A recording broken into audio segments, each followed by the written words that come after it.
सो बैठी हुई गैया के ठाकुर जी सींग पकड़ लेते हैं और सींग पकड़ करके अपनी ओर खींचते हैं। दूसरी तरफ से सींग बलराम जी पकड़ लेते हैं। अब ऐसे सींग पकड़ करके ऐसे ऐसे गैया के सींग हिलाते हैं। अब बैठी रहती गैया थोड़ी देर तो कोई बात नहीं, जैसे जोर जोर से हिलाना प्रारंभ करते हैं सोई गैया खड़ी हो जाती है। और जैसे गैया खड़ी होती है ठाकुर जी लटक जाते हैं सींगों से।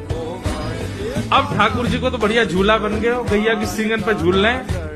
थोड़ी देर तो गैया इधर से उधर ठाकुर जी को झुलाती रहती है, लेकिन थोड़ी देर बाद जैसे ही ठाकुर जी की पकड़ कमजोर होती है, गैया को पता चल जाए कि अब लाला गिरवे वार है, तो गैया भी इतनी चतुर कि वो गोबर में ही जाके खड़ी हो गए।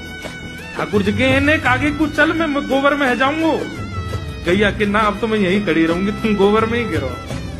और सोई ठाकुर जी को हाथ छूट जा, मैया मैया बचाइयो, देख जे गैया मुँह को गोबर में फेंक रही है। अब मैया जब तक बचावे आवे तब तक तो लाल जी के हाथ छूट जाएं और ठाकुर जी गले गले तक गोबर के ढेर में जाके गिर जाएं।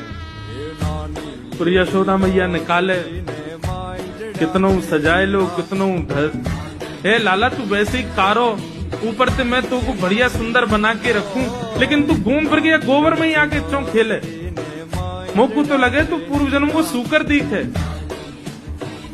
ठाकुर जी मंद मंद मुस्कुरा रहे, हाँ मैया जे बड़ा भगवान को अवतार भयो ना, जाने पृथ्वी की रक्षा करी हिरण्याक्ष से। सो बैठी हुई गैया के ठाकुर जी सींग पकड़ लेते हैं और सींग पकड़ करके अपनी ओर खींचते हैं। दूसरी तरफ से सींग बलराम जी पकड़ लेते हैं। अब ऐसे सींग पकड़ करके ऐसे ऐसे गैया के सींग हिलाते हैं। अब बैठी रहती गैया थोड़ी देर तो कोई बात नहीं, जैसे जोर जोर से हिलाना प्रारंभ करते हैं सोई गैया खड़ी हो जाती है। और जैसे गैया खड़ी होती है ठाकुर जी लटक जाते हैं सींगों से।